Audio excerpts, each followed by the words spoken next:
Hey Shark fans, it's your pal Ian, writer for RSENreport.com. I cover the Sharks and the NHL in general, and today we're going to talk about the Sharks' 4-1 victory over the Toronto Maple Leafs. We're going to use in the normal format, which is the good, the bad, and the ugly. But first, I'm just going to preface this by saying that I am kind of under the weather, so if I don't seem as excited or if I seem kind of cranky, that's why. It's nothing to see. All right, so let's get started. The Sharks tonight won 4-1 against the Toronto Maple Leafs, as I said earlier. Pretty solid game, so let's get down to the good. The good basically boils down to that the Sharks played a 60-minute game. I really thought that they possessed the puck well. They pushed the play. They got goals when they needed to get goals. The penalty kill was good tonight. So it was a good 60-minute effort for the Sharks against a team that admittedly though was very, I'm not going to say terrible tonight. The Toronto Maple Leafs are just an awful team right now. It seems like they're more worried about their postseason tee times than they're about playing out the string. So I don't think anyone should get too excited about this game. If you looked at a lot of their players, I think other than Bernier himself, I thought Bernier was actually pretty good tonight for the Leafs. But I thought other than Bernier, a lot of the Leafs guys that they're looking at, they weren't very good tonight. They're invisible. Kessel, I don't remember even seeing Kessel on the ice tonight. So kind of stuff like that.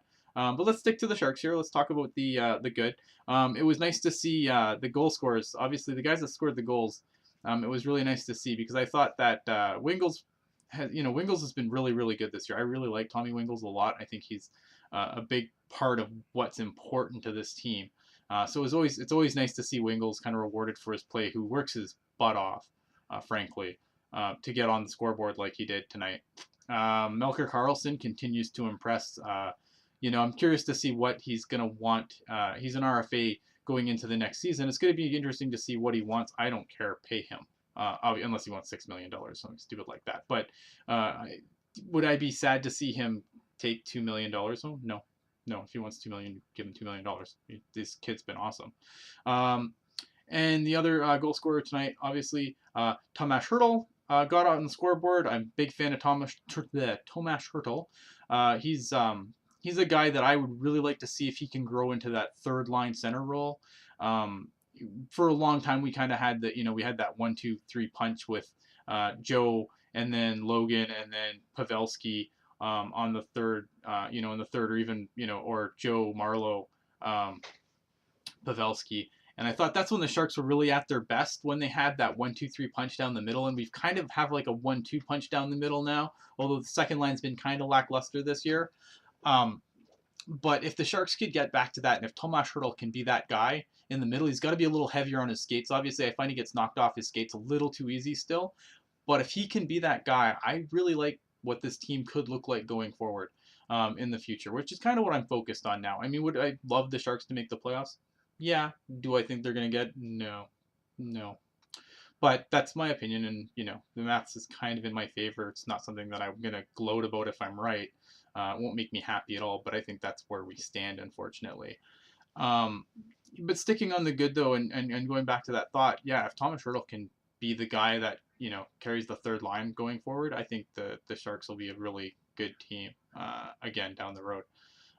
This year has been a tough one for Shark fans, I know. But I think that, if some of these guys pan out the way they're supposed to, maybe we're not as far off as we think we are. Maybe we are. Who knows? The Sharks, yeah, they put up a ton of shots tonight. I thought most of them, a lot of routine shots, but 42 shots is 42 shots. It's a lot of rubber to put on the net. And like I said, I thought Bernier, for the most part, was pretty good. Like I said, his team was in front of him was pretty disinterested. In the other end of the ice, Antti Niemi had a good outing tonight. I didn't think he was overly, there's a couple of times where the puck kind of bounced around kind of silly tonight, and he had to make some interesting saves. But I thought that overall, you can't really take anything away from him. He had a good bounce back game after that dreadful outing in Winnipeg. So let's talk about anything else I can't think of here. It was nice to see the Sharks lineup tonight. Before I move on to the bad, it was nice to see that the kids kind of got in and they got in over some of the veterans that I don't know if these, the veterans that are out are going to be back next year. I believe both John Scott and Scott Hannon, who are sitting out tonight for Mirko Mueller and Daniil Tarasov, are both UFAs next year, and I'm not sure if they're back. Maybe they are, because Doug Wilson seems to love his, having 8 enforcers to fill in on our third line, but third and fourth line rather. So maybe they're back. I don't think they're back.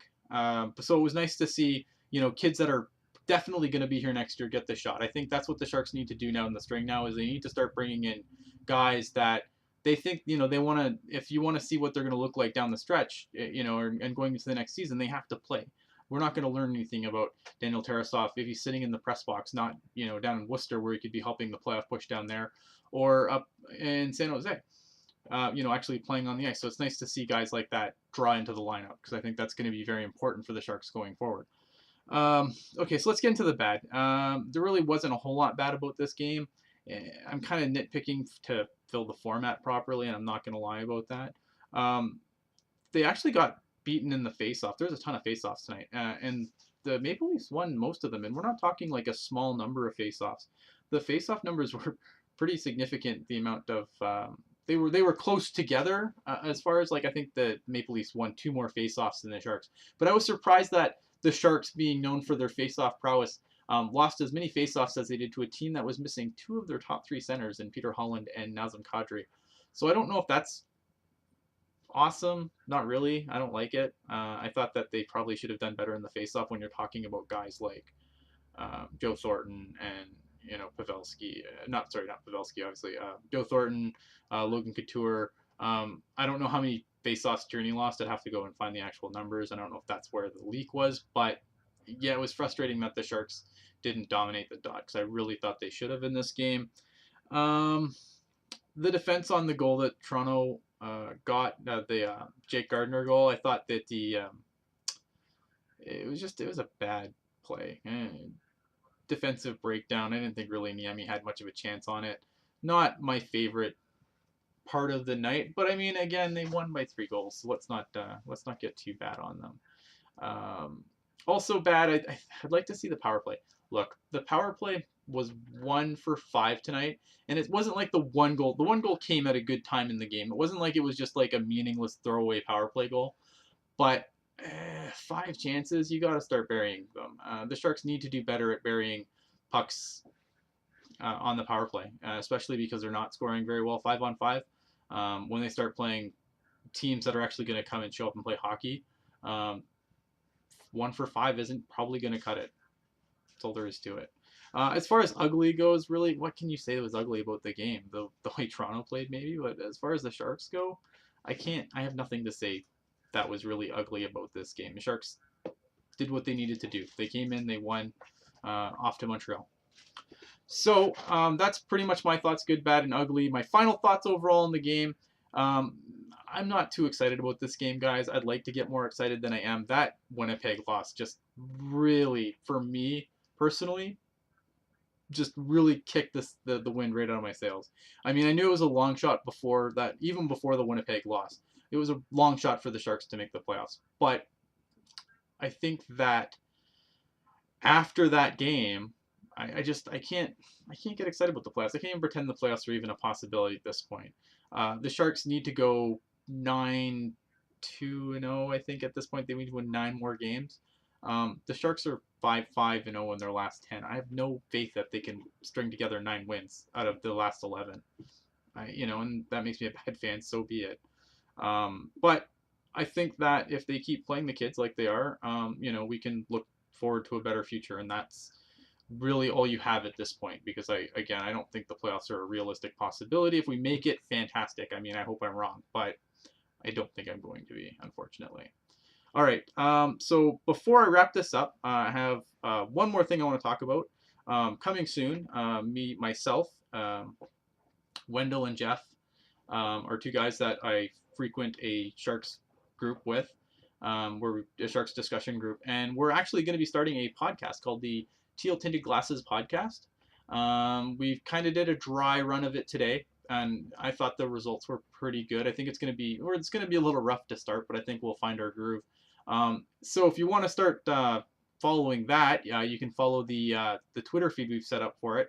It's going to be at tinted. The Tinted Teal Glasses podcast Twitter account is at TTG Podcast. At TTG Podcast, obviously. It's also, we have we kind of have a blog spot we're going to kind of post all our audio to. It's ttgpodcast.blogspot.ca. If you do a search on Facebook for Teal Tinted Glasses Podcast, you'll find it as well. So definitely stay tuned for that. I'm super excited about it. We're really excited to bring it to you. We were thinking that it was going to be a little bit further down the road. It might not be right now. I'm not making any promises. I'm not setting any dates right now, but it could happen sooner than later, much sooner than we expected. So that's something to definitely look out for. Also, if you want to read my stuff, you can always find me at rsenreport.com. Again, I cover the Sharks and NHL in general there, although I haven't really written much general NHL stuff. That's coming.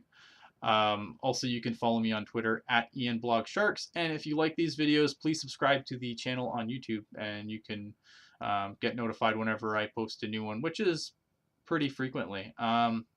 Again, any comments or anything like that, I always love to hear it. Any feedback. Again, I'm not 100% today, so maybe this probably wasn't my best video, but if you have any constructive feedback, let me know. I'm always happy to hear it. All right, guys, thanks. Look forward to my articles about our game coming up in Montreal.